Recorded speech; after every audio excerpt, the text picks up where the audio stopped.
Welcome back. Now, before we take a look at the day's business news, let's first take a look at the stock indices across the GCC.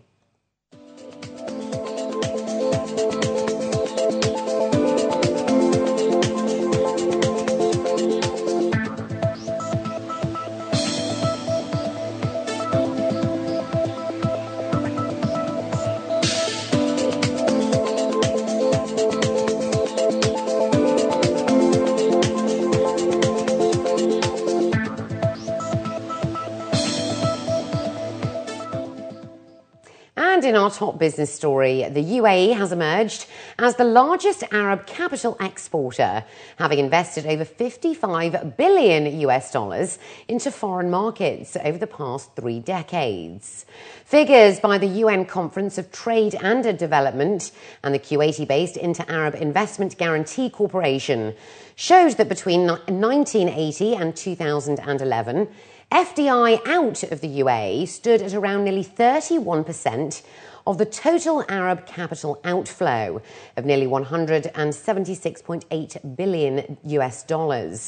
Official data also showed that the UAE received more than $85 billion in foreign direct investment for the period, to become the second largest Arab market for foreign capital after Saudi Arabia. The report showed the bulk of the FDI flow out of the UAE was during 2006 and 2008, totaling nearly $41.1 billion. Asset management firm Gulf Capital has announced that it has received an anchor investment of $20 million into its credit and mezzanine fund from the International Finance Corporation, a member of the World Bank Group. This brings the total investments in the Gulf Capital Credit Opportunities Fund to $215 million, positioning it as the largest credit fund in the Middle East. The announcement came at a signing ceremony today between Gulf Capital and IFC. According to company representatives, the Gulf Capital Credit Opportunities Fund will contribute to sustainable economic growth by lending to companies in various sectors, including infrastructure, healthcare, education and manufacturing.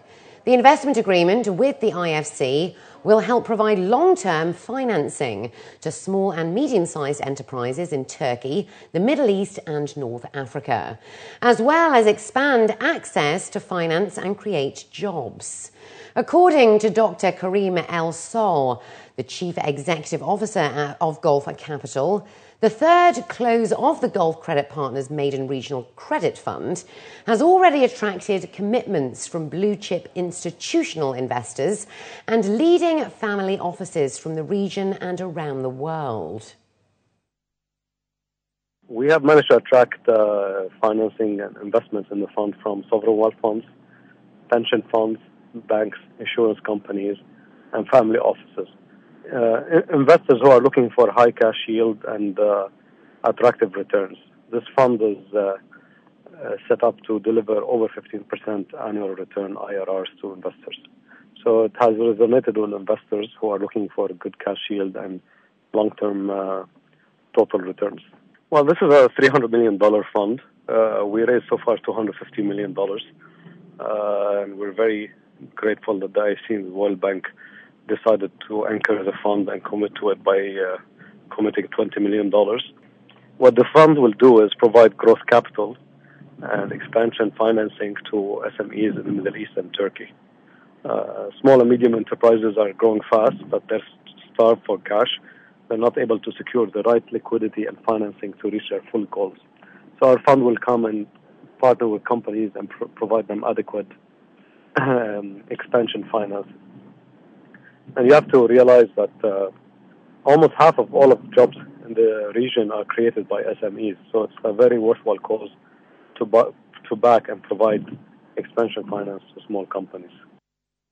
The number of credit and debit cards in the UAE rose 2.3% in 2012 to reach 10.125 million, according to the UAE Central Bank, an increase of 296,000 cards.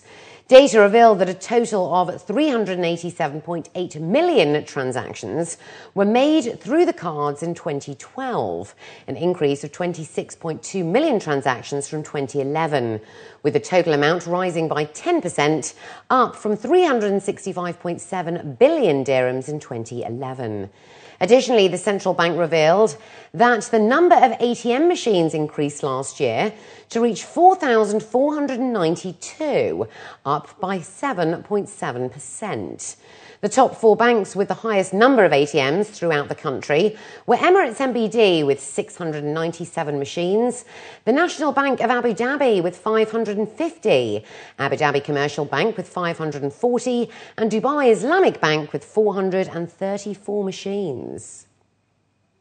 Equity markets and currency markets closed the last week of the first quarter on a very bullish note, with the S&P index closing near all-time highs on Thursday. The move towards these record highs has come in spite of numerous disappointing economic releases out of the US. Fourth quarter GDP was revised higher to 0.4%, but fell short of forecasts of 0.5%, while weekly jobless claims, which have improved significantly in the first quarter of this year, came in around 17,000 above forecasts. With a packed economic calendar in the week ahead, we spoke to Gaurav Kashyap, the head of the DG CX desk at Alpari Middle East, to get his views on the recent moves in the markets. Absolutely, Laura. We have a very, very action-packed week on the economic calendar ahead. Now, among several key manufacturing and growth-related figures, we do have four key central banks announcing their rates, and this will all be capped off by Friday's U.S. non-farm payroll jobs report. Now, if we start with the former, the Reserve Bank of Australia and the Bank of Japan will be announcing their rates this week, largely expected to remain unchanged, and there won't be too much market movement following those releases. But what we will be watching for is the Bank of England and the European Central Bank's rate decisions. Now, of course, right now the Bank of England has rates pegged at 0.5% with their QE package at about £375 billion. If we go by the history from the last two meetings, we're not expecting to see any major changes on both fronts, and this will lead to some upward momentum in the British pound in the short term in the week ahead. If you look at the European Central Bank, of course, they have a lot more ammunition with regards to countering slower inflation. Once again, their inflation has fallen to 1.8%, well below the target ECB rate. And of course, the Eurozone is in a recession. So we will be watching out for President Draghi's views on what he plans to do in the months ahead. Of course, the main figure on the week will be the U.S. non-farm payroll report. Last month, we saw a very, very nice uptick at about 240,000 new jobs, but this was on the back of a lot of part-time hires. So we didn't see the full effect of the U.S. sequester from last month, and we expect those impacts to further weaken the jobs figures in the week ahead. So overall, we expect trading to remain choppy, and it should remain in a tight range.